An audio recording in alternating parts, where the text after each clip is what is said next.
So yeah, guys, I think I might be calling Ohio Fish Rescue to come and rescue some of my fish.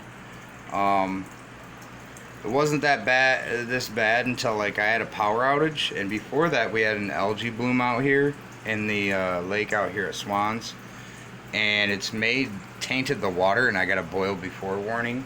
But when you have this much gallonage and this much tanks in your house, it's hard to just boil before for like a 4-foot catfish tank. And the peacock bass is starting to do this thing where he like stays by the catfish, which they don't even like each other. The catfish killed the other peacock bass that he was mating with, or she was mating with. But I put a bunch of shiners in there to see if maybe that would perk them up, get them swimming around a little bit more and eating. And I mean, she'll come up. If I do my hand thing, she'll still come up and swim around and be lively. And especially at night, she's up and around. The plants are all doing good around the pond, which is a shame to just, you know, get rid of it. But I really don't want to see any more of my fish die.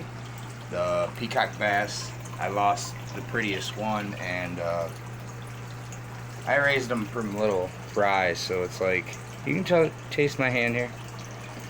I raised them from 1-inch babies, so it's like when they get this big, it's like disappointing when one of them, you know, bites the dust, especially where it's only been about a year for most of them. The big ones, they're only about a year old. A lot of these guys I've had for a very long time, like those Royal Acaras and the catfish and the Severums, and the pikes. Obviously I got pikes everywhere, and honestly that's probably what I'll keep, is the pikes, because it'll be way easier to deal with. I'll just have to keep a couple tanks, and these are what the pikes are. They're just like a kind of like a smallmouth bass meets a snakehead, and they're very smart and intelligent like an Oscar, but they dig holes and all kinds of cool stuff.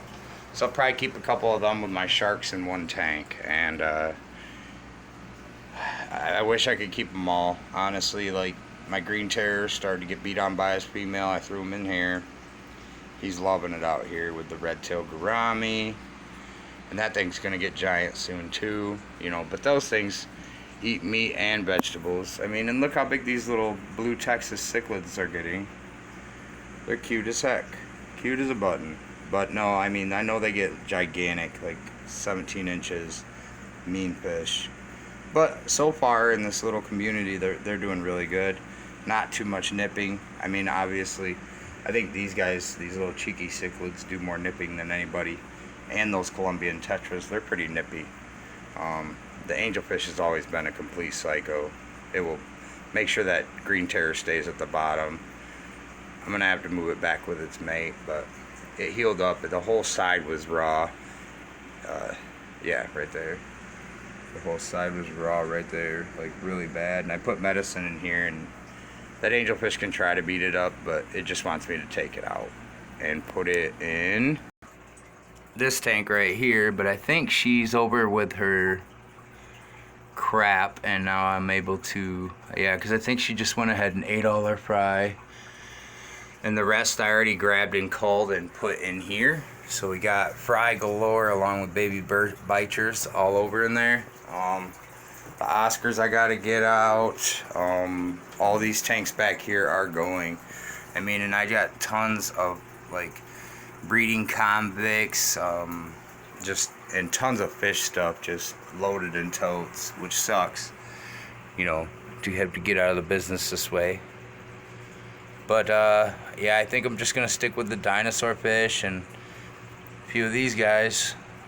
My fry that made it, you know, I'll grow a couple of these out and keep a small 90-gallon or something, and you know, pray for the best and try to separate male and female and make sure no breeding happens. But other than that, I do have a lot of fry that reproduced in the house that I could just start over with a little tank and let the legacy live on, so to speak, in a small area. Most of the tanks I am just going to donate to friends and family and stuff that want to try the hobby, or maybe want to try a snake or something cool.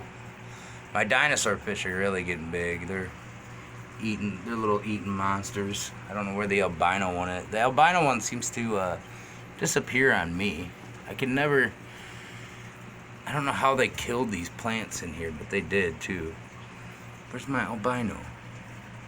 It always disappears on me. I can't see it every time.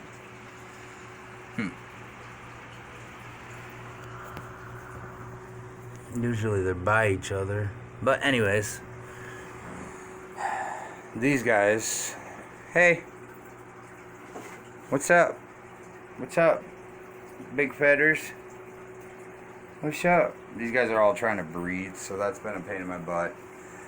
These two are two that don't get along, but I mean, they've lived together forever. And Jack over here is a very old Jack Dempsey who keeps having fry with his mate that's in there repeatedly. That's why they're in here with a divider and one catfish. This is all planted only tank. You don't see the plants, but it's all in the filters. I usually put a bunch in the filters. I just tried to break it down, but I end up leaving a few of the zebras in here for now. Because I couldn't catch them all. But I want to make sure I do have my albino in here alive.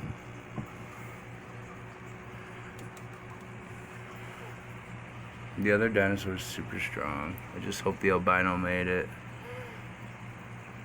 That one's kind of little, but that one back there, see him? He's super strong.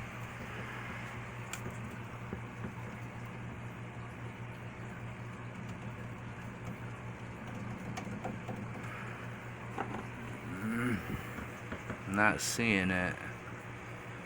I hope she didn't pass. And they'd have to, they might have ate her. If she did pass, I'd see the body, because that was a pretty big albino bichir. A bichir.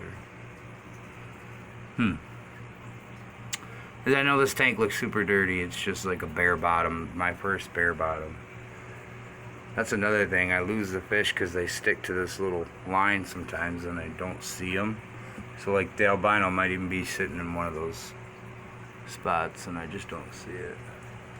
Either that or it jumped out and she's dead on the floor somewhere. I don't know. I'm gonna get to looking. Well, look at that bichir go.